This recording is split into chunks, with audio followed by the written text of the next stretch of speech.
Goodness gracious, great balls of fire. How's everybody doing today? This is Broc from the Ken Frederick podcast. And I just wanted to give you my quick thoughts on WWE's latest event, Great Balls of Fire. The pre-show match was Neville versus Akira Tozawa with Titus O'Neil at ringside. Overall, it was a good match. I think it got Neville over as the premier heel in the Cruiserweight division, still making him look very dominant.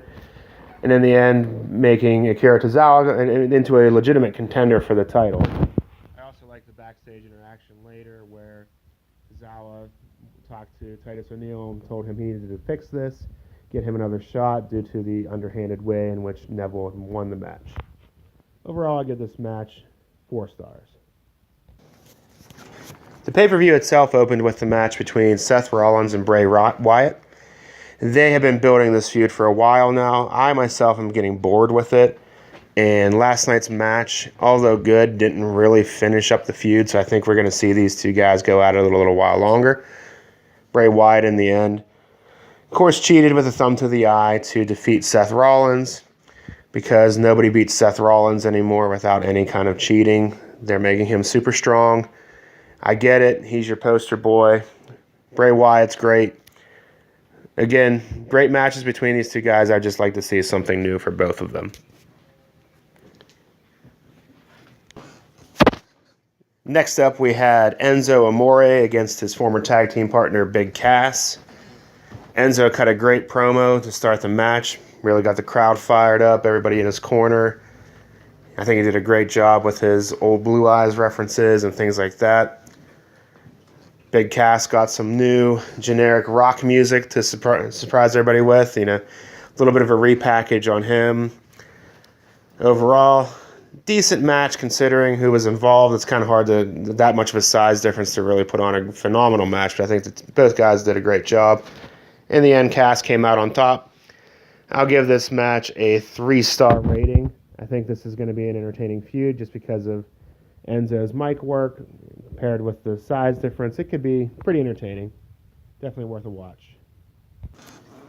Next up, we had the 30-minute Iron Man match for the Raw Tag Team Championships between the champions Cesaro and Sheamus and the challengers, the Hardy Boys. To me, this match was the match of the night. It started off with a bang. Within 18 seconds, Sheamus had scored a victory for his team. I love when Iron Man matches go back and forth, and there's many pinfalls, not just one to decide it, because I'm like, what's the point of doing an Iron Man match if there's one fall to a finish anyway? So I thought they did this one well. It was paced well. They didn't really slow down at all. And the ending was kind of a cliffhanger. I think this is the match of the night.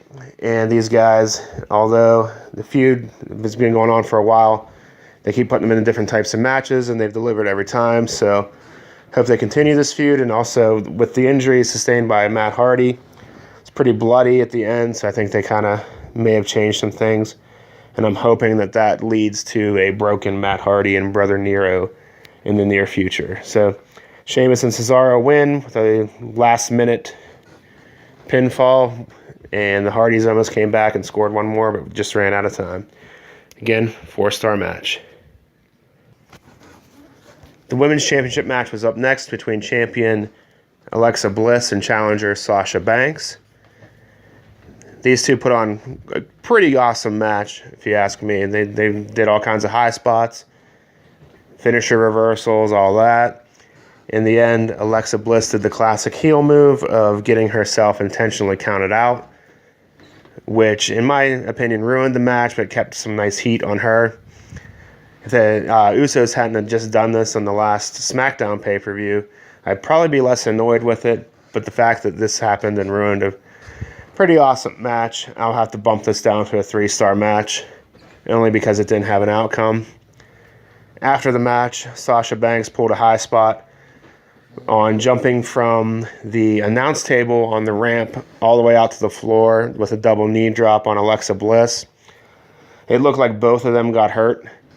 Alexa definitely had her mouth busted up. I really wish they would stop doing these high spots with these women because I don't know if it was that safe because there wasn't much room to land the move. So I just wish they'd protect them a little bit more. I understand they're trying to do this women's revolution to put them on the same level as the men, which I think they're doing a good job at. I just don't want to see anyone get hurt. Again, this feud will continue, I'm sure. A lot of great heel heat for Alexa, and it's just been pretty good so far. Next up was the Intercontinental Championship match, pitting champion The Miz against challenger Dean Ambrose. Miz was accompanied to the ring by his Miztourage and his wife Maryse. And of course they played into the outcome of the match. This feud is probably the most exhausted thing for me in the WWE right now. Miz is a great heel.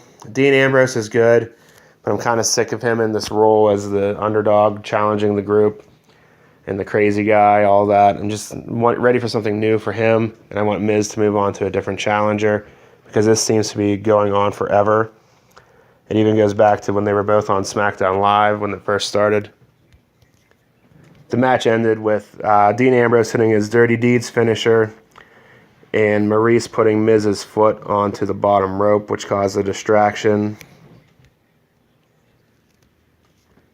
Curtis Axel then got involved and then again caused a distraction to the referee, which made Bo Dallas able to interfere, which caused Miz to hit the skull crushing finale for the win. All in all, it was good. Fun match. Great heel outcome, but we've seen it so many times. It's time for something new with these guys. Maybe not together or at all with each other, but something new needs to be done.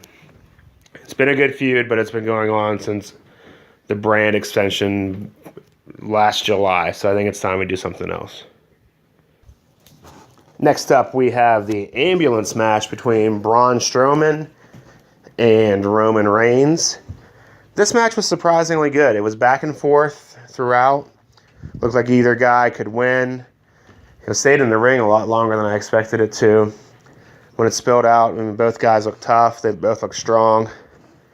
Braun Strowman ends up winning the match by moving out of the way of a spear, which caused Roman Reigns to end up into the ambulance, and then Strowman shut the door, thus winning the match. But it was the post-match theatrics that actually I was really excited about. It's looking to me like they're finally going to be turning Roman Reigns heel. You've heard it here first. We'll see if I'm correct. But after the match, he attacked Braun Strowman. So he looked like a sore loser for that. He then attacked him, put him into the ambulance, and then proceeded to drive the ambulance to the backstage area and ram it into one of the production trailers. And the announcers played it up perfectly. They were saying things like, why would he do this? Why would he go that far? And they just really tried to make it seem real. They even threw out an impromptu match between Heath Slater and Kurt Hawkins, I believe. Yeah. And they didn't even really show the match beyond the introductions. They just showed the rescue attempt to save Braun Strowman from the ambulance. They had Jamie Noble trying to open it with a crowbar, all kinds of different goofy things. All coming across very panicked and realistic. And they ended up having the local fire department pull him out with the jaws of life. And then, of course, Strowman refused medical attention, walked out on his own, but was a bloody mess, could barely stand up. So he got the sympathetic feeling from the fans, as well as looking strong by walking away on his own. And they didn't really mention Roman Reigns after that. So that's why I'm thinking that the heel turn might be starting with this, that he finally take it too far, and are people finally going to start turning against him? I know the fans already have, but maybe now, like, the women and children fans who buy the merch will stop cheering for him and start booing him if the machine gets behind him to boo him. Overall, I think this was the best segment of the entire event. But we still have our main event of the evening to discuss, the Universal Championship match between Samoa Joe and Brock Lesnar. The match was okay. Samoa Joe attacked Brock before the match, thus giving him the upper hand throughout. it was the only time recently that anyone's really had the upper hand on Lesnar for more than a little bit in a match. And Samoa Joe, pretty much beat him up the entire match. It was really good. It just ended with Broc reversing the Coquina clutch into an F5 for the win. It did make Samoa Joe seem very strong, but also chumped out his finisher that they were really building up to this match. I would have liked to have gotten a full-time champion since Brock's barely there. But all in all, it was what we expected it would be. They did let Joe look very strong instead of just getting dominated like most people who face Lesnar do. So we'll see if this continues at all with more of a feud. But I'm afraid it's probably going to be a one and done.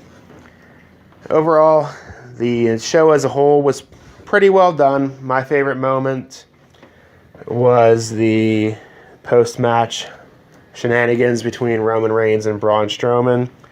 I thought they did a very good job of making that seem like a serious event where they had to take care of him, and all in all, it really, really got some heat on Roman Reigns, I think, beyond the people who are sick of being force-fed him in all the situations that he's been in recently. So we'll see where that goes. It's worth a watch. Some good stuff. There's just too many of these pay-per-views to really get too excited about any of them. But this one was pretty good. I'll give it a solid 3.5 out of 5. Check it out if you have time. At least watch the stuff with Strowman and Reigns. It's pretty well done. That's all I got for you. Have a good one.